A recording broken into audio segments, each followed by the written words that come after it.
यात्रियों की 4 लोगों की जान ले लेते हो और फिर कहते हो कि दिमागी हालत ठीक नहीं थी। क्या लोगों के दिलों में तुम डर पैदा करना चाहते हो? दिमागी हालत ठीक नहीं थी तो उसने ये कैसे कह दिया कि योगी और मोदी को वोट नहीं दोगे तो ये होगा। मैं कहती हूँ कि मैं नहीं दूंगी मोदी को वोट, तो क्या गोली से मरवा दोगे? जनता अपनी मर्जी से वोट देती है, किसी की धमकियों से नहीं देती है।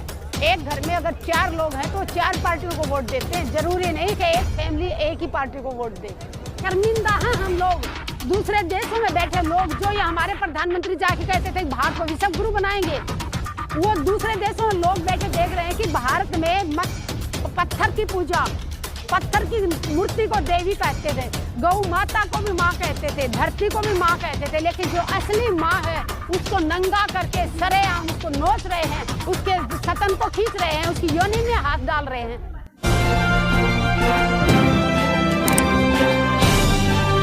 आप देख रहे हैं पब्लिक आवाज टीवी।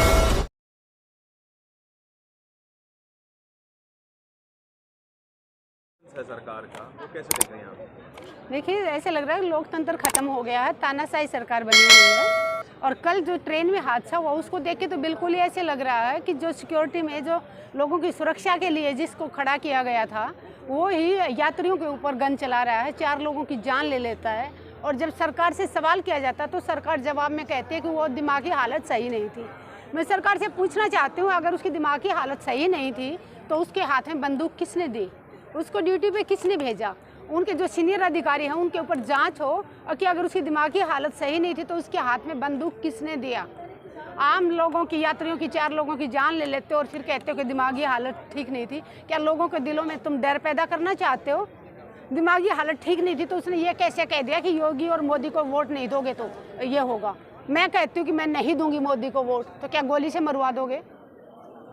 जनता अपनी मर्जी से वोट देती है, किसी की धमकियों से नहीं देती है। एक घर में अगर 4 लोग हैं तो 4 पार्टियों को वोट देते हैं। जरूरी नहीं कि एक फैमिली एक ही पार्टी को वोट दे। मैम, आप भी एक एक्स आर्मी पर्सन की वाइफ हैं और क्या वो इस तरीके का डिसिप्लिन आपने देखा है कि क्या इतना अग्रेसिव कोई सिक्योरिटी पर्सनल हो जाता है क्या?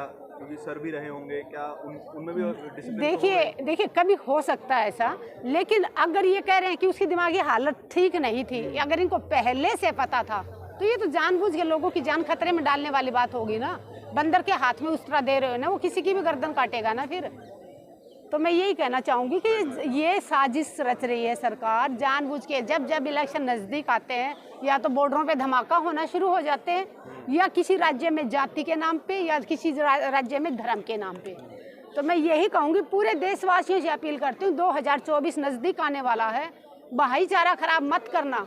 पूरी कोशिश करेगी सरकार, पूरा इनका जो IT सेल है वो अफवाहें फैलाएगा, तरह तरह के फेक वीडियो बना के भेजेगा कि फलाने धर्म ने उनका ये जला दिया, उस धर्म ने उनका ये जला दिया। तुम लोगों ने अफवाहों पे ध्यान नहीं देना है, भरोसा रखो, आपस में जैसे भाईचारे से रहते थे वैसे ही रहो। जातियाँ धर्म कुछ नहीं होता, जातियाँ 2 ही हैं, एक स्त्री जाति एक पुरुष जाति। तो तुम धर्म में जाति में बट के तो इतना देश को बर्बाद कर लिया। इतने दिनों से ये हमें जातियों में धर्म में बांटते आ रहे हैं। अब देश का लोग जाग चुके हैं, भूखमरी इतनी बढ़ गई है, महंगाई इतनी बढ़ गई है, बेरोजगारी इतनी बढ़ गई है। अब तो लोग जाग चुके हैं। अब कुछ % लोग बचे हैं जिनको हम अंधभगत का नाम लेते हैं। और वो अंधभगत भी क्यों हैं? जो घर से बाहर नहीं निकलते, सिर्फ घर के अंदर रहते हैं। और जो टीवी में जो नफरत का जहर फैलाया जा रहा है, जो हमेशा धर्म के नाम पे दुष्प्रचार किया जा रहा है टीवी चैनलों से, उसको वो ऑब्जर्व कर रहे हैं, उसी से वो सीख रहे हैं। तो जो घरों में बैठे कुछ % लोग वो सोचते कि अरे बाप रे, देश में ऐसा हो रहा है। लोगों को, इनके जो वर्कर हैं RSS के, वो घर घर जाके लोगों के मन में डर पैदा कर रहे हैं कि अगर ऐसा हुआ तो मुस्लिम राज आ जाएगा। अरे देश के गृह मंत्री भी रह चुके हैं मुस्लिम, देश के हमारे राष्ट्रपति भी रह रहे थे मुस्लिम थे, तब इनका राज नहीं आया, अब इनका राज आ जाएगा। आज सारे जितने भी पद है, प्रधानमंत्री का पद ले लीजिए, गृह मंत्री का ले लीजिए, तुम सारे अपने आप को हिंदू कहने वाले बैठे हो, तो तुम डर किस चीज़ के रहे हो? 80% होके हिंदुओं को कहते हो कि तुम डर रहे हो। सरदार 2% हैं। मैंने कभी किसी सरदार भाई के मुंह से ये नहीं सुना कि हम 2% हैं, हमारी जान को खतरा है। खतरा किसी से नहीं, खतरा इन लोगों को, कुर्सी पे बैठने वाले लोगों को अपनी कुर्सी का खतरा है कि उनकी कुर्सी ना चली जाए, इसलिए वो लोगों को लड़ाना चाहते हैं, लोगों को कभी धर्म में कभी जाति में। तो देश जाग तो चुका है, कुछ % जो बचा है उसको जगाने के लिए हम घर घर जाएंगे, हर राज्य में जाएंगे और लोगों को जगाएंगे। मैडम, आप क्यों कह रही हैं इस बात को लेकर के कि चुनाव से पहले जब भी होता है कि ऐसे आप इतिहास उठा के देख लीजिए, आप इतिहास उठा के देख लीजिए, जब जब हमारे बॉर्डरों पे ब्लास्ट हुए हैं, जब जब हमारे जवान शहीद हुए हैं, जब जब इलेक्शन नज़दीक होता है, इलेक्शन के 2-4 महीने पहले ही ब्लास्ट क्यों होते हैं, पूछने वाली बात है। पुलवामा हुआ, जिसकी आज तक मैं पूछना चाहती हूँ प्रधानमंत्री जी, उसके ऊपर जांच कमेटी क्यों नहीं बनाई, किसकी गलती के कारण हुआ? इंटेलिजेंस फेल था तो सरकार क्या कर रही थी? और उन्होंने अगर रिपोर्ट दी थी तो फिर सरकार ने उस पर संज्ञान क्यों नहीं लिया? तो इसलिए मैं यही कहूँगी कि देश के लोगों को जागना होगा, एक होना पड़ेगा, तभी देश का विकास होगा, वरना तालिबान में और अपने भारत में कोई ज़्यादा फर्क नहीं रहा। जैसे मणिपुर में आपने देखा कि माताओं बहनों को नंगा करके उनको नोच रहे थे, चील कौवों की तरह नोच रहे थे। शर्मिंदा हैं हम लोग, दूसरे देशों में बैठे लोग, जो ये हमारे प्रधानमंत्री जाके कहते थे भारत को विश्व गुरु बनाएंगे, वो दूसरे देशों में लोग बैठे देख रहे हैं कि भारत में पत्थर की पूजा, पत्थर की मूर्ति को देवी कहते थे, गौ माता को भी माँ कहते थे, धरती को भी माँ कहते थे, लेकिन जो असली माँ है उसको नंगा करके सरेआम उसको नोच रहे हैं, उसके सतन को खींच रहे हैं, उसकी योनि में हाथ डाल रहे हैं। खून खोलता ये सब देख के कि ये हमारा वही भारत देश है जिसको नारी का सम्मान कहते हैं।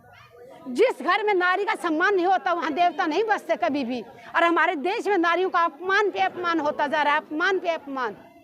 किस बेटी को न्याय मिला? चाहे बिल्किस बानो की बात करें आप, उनके अपराधियों को छोड़ के छुड़ाया गया जेल से, उनको मालाएं पहनाई गई, उनको लड्डू खिलाए गए, उसी का नतीजा है कि मणिपुर में ये हो रहा है, बलात्कार हो रहे हैं, बेटियों की इज्जत लूटी जा रही है। देश के प्रधानमंत्री कहते हैं कि हमने बेटी को बचाया है, विकास किया है और पढ़ा भी रहे हैं। कौन सी बेटी को बचाया आपने? जो बेटियां यहाँ जंतर मंतर में बैठी रही थी 40 दिन तक, उन बेटियों को घसीटा गया, उनने जिस पे आरोप लगा था शोषण का, आपने आवाज उठाई, साथ दिया उन बेटियों का। जो बेटी हरियाणा में वो खेल मंत्री पे आरोप लगा, वो बेटी चिल्ला रही, उस बेटी को न्याय दिलाया खट्टर सरकार ने। देश में बेटियों को हर रोज अपमान होता जा रहा है, बलात्कार होते जा रहे हैं, कोई उनको सिर्फ और सिर्फ भाषणों में है कि बेटी बचाओ बेटी पढ़ाओ। कल जो दुर्घटना हुई है दो, वो भी क्या आपको लगता है कि कहीं ना कहीं वो सियासी सोच? 2024 नज़दीक आने वाला है, ये सारे हथकंडे अपनाएंगे लोगों को लड़ाने के लिए।